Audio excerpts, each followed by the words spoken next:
and just got these in the mail recently. The real mic was a total of $104 for the real mic. Now the fake mic was, we'll mark it so we can tell the difference because it is difficult. This one was 85 bucks. eBay, directly from the SHURE microphone factory. Fake box seems to be a little bit darker in color, a little bit less definition when it shows this little cord area up here. The real box shows a little more of the cord and a little background behind it. So if you were like me and not a real musician, you probably wouldn't know that there's anything wrong there. They're nearly identical. Maybe the printing on the real box is a little more brilliant and light, and the fake is a little darker. Like that. I think it probably does. But so the next thing I noticed is the labels. Are you able to see the label clearly? The label on each box, again, are nearly identical. With the green, that is the fake one. It's missing a few of the little insignias over here on the left-hand side. The rest of it looks good. The SHURE looks pretty good, except for it's a little bit bigger and bolder than the real box. Again, this is the real box, fake box. So there's really nothing that really stands out there. Now when it comes to the unboxing end of it, we'll unbox the fake mic first. This is how it comes. It had a little bit of bubble wrap in here when I first pulled it out, but the bubble wrap's gone.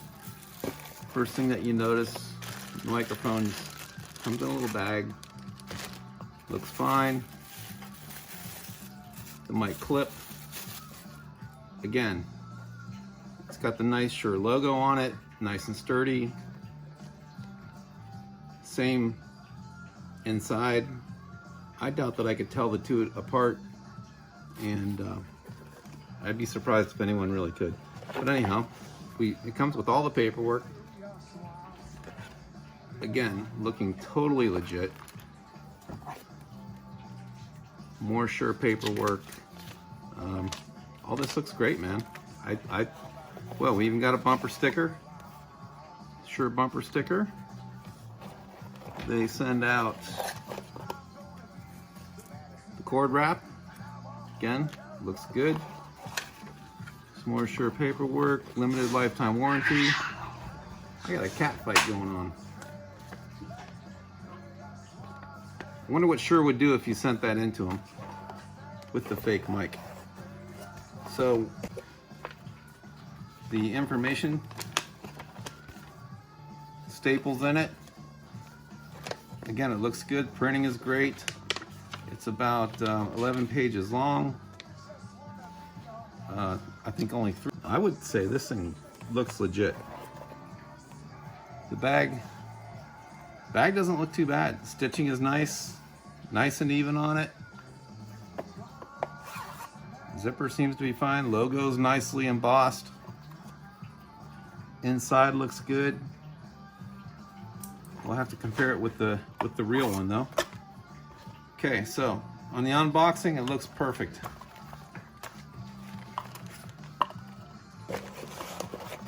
We'll just stuff it back in there. Leave the mic out, and we'll put the clip back in there. Now for the real one, unboxing the real one. I noticed that SHURE just basically wrapped the mic up from the factory in some bubble wrap. Again, the same SHURE wrap for the mic cord. Looks identical to the fake. For all I know, it could be actually real, but similar paperwork in this one. All from the SHURE company, and a SHURE bumper sticker. in this one. Now it looks like the paperwork is in there a little different. There's no fold in this paperwork. There isn't any color that there was on the other one, but this is the official guide right here. The weight on this, according to SHURE, is 0.33 kilograms. So that's 330 grams. Take a look at the bag. The bag looks identical to the other. It looks, it's not as shiny though. It's got more of a matte finish to it. The SHURE logo looks a little sharper. Works about the same. Looks nearly identical inside. I would say the logo looks a little bit better on the real bag though. Okay. So the bumper sticker for the real one has a crease along the back side lengthwise. The bumper sticker for the fake one, crease was on sideways and it didn't quite feel as well made. But that's just one of the first things that I had noticed was I didn't like the switch on the fake. And we'll go ahead and mark the fake here. And actually I have to look it over because I don't know which one's the fake until I look a little closer. Okay, so here's our fake. The switch on the fake just didn't seem to get it. It just seemed a little hesitant, a little dead spot in it, and then a little bit more. The SHURE microphone switch on this one on the SM58S, which the SM58 of course does not have the switch on it. But one of the first things that I did notice was the bottoms, where the XLR cable plugs in. Yeah. This is the fake mic. The XLR cable fits in there pretty good and snug. Real mic, a little bit easier. But the fake mic has got this extra hole right here. You see that hole right there? The real microphone does not have that extra little hole. Fake mic, extra hole. Real mic, no extra hole. The next thing I noticed was the inside of these. Now I do have I had something else to compare it to. This is my PG58, which is a little less expensive microphone. And if you'll notice on the PG58, the bottom of this is nice and round. There's no crease in the bottom of that. There's also no extra little hole on here. Now the real mic, again, nice rounded edge along the edge here, no inside, you can tell it's all one piece. The fake mic has got a ridge around here. Around the outside, you can actually feel it with your fingernail. Real mic, fake mic. I don't know if you can see that in the camera, but that was a pretty good telltale sign that something was up. Now, also I looked at the windscreen on these. The windscreen on the fake mic appeared a little bit shiny, as opposed to the real mic, which has a dull matte finish to it. The logos on the two, nearly identical. There is a little bit of difference in the logos. The fake mic logo looks a little shiny, like it could be some sort of a sticker, where the real mic logo looks like it is more of a paint on there. When I took the windscreen off of it, I noticed that the SHURE mic is silver inside. Fake mic, and you can tell when it's coming off, the milling just isn't perfect on it because of the threads not being perfect.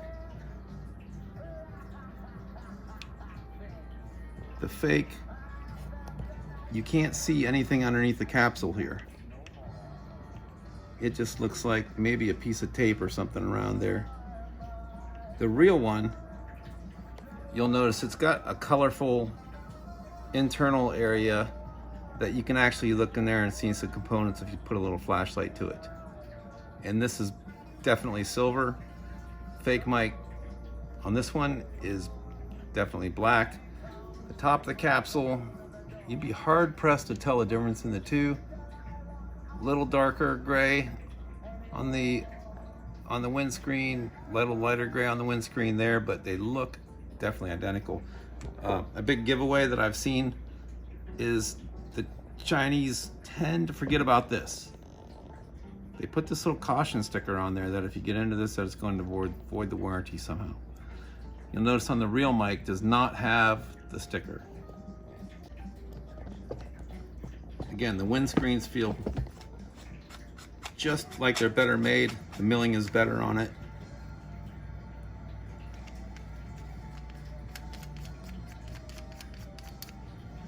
And the same on the SM58 or the PG58. The windscreen on that also has got a nice milling job on it. This is a cheaper mic. It doesn't seem to be made quite as well as the SM58s. Of course, it's only half the price. So,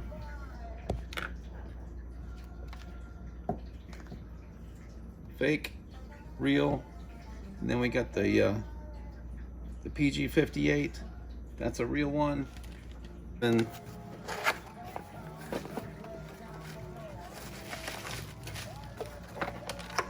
again, the paperwork in the SM57 is very similar to the 58.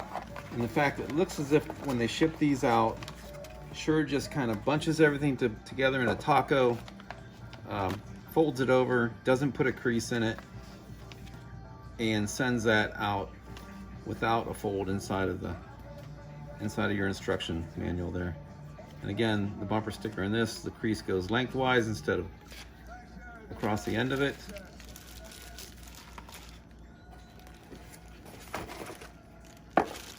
And on this is the 57 again, and you'll notice that the windscreen on this 57 in a real mic will spin.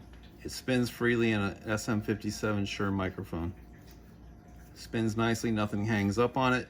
Similar to the SM58, you can also see inside of the underneath the windscreen in the capsule. You can also look inside there. When you spin it, you actually get some colors. I doubt you'll be able to see that on the film, but it's actually some pretty colors in there. You can see the components. There are bootleg SM57s out there as well. Again, this is a real one. There's really no ridge around the inside of it. No extra hole in this. I don't have a fake SM57 to show you, fortunately, but where the capsules come together, the seam on the fake is not much of a seam at all. You really can't grab it with much of your fingernail. When you pull it, you undo it. Now, it appears that the Chinese have gotten wise to the fact that the green and yellow wire always need to be inside of that SM58. And they are now using the green and yellow wires to make it look real. However, you don't see any transistors or any other components down inside of the capsule there. I believe that you would see that with the real one. This one has a nice beveled edge to it.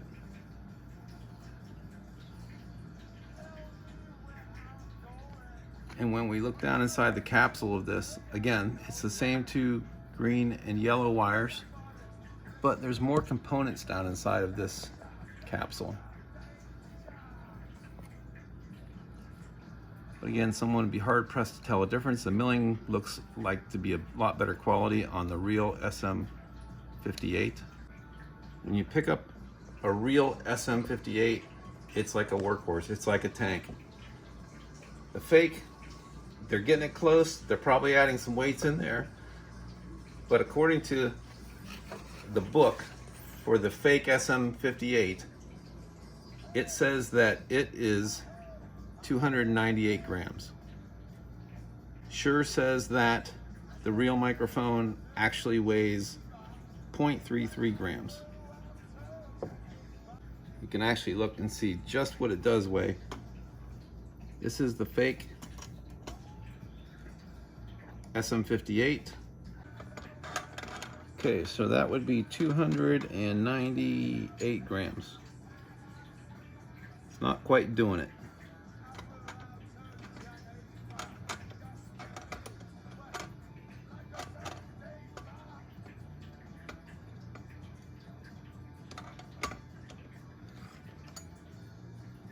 Looks like about 244 grams. So the paperwork doesn't even match what the microphone actually weighs. They're off by about 50 grams.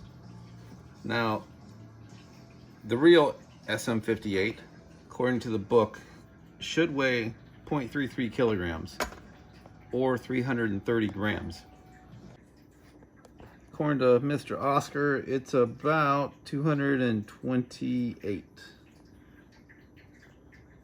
328. So it's missing by 2 grams, according to the paperwork. Perhaps that could be because of the switch or something, I don't know. But anyhow, real close to what the specs say on that one. So, bottom line, be careful. Save your money by not trying to be cheap.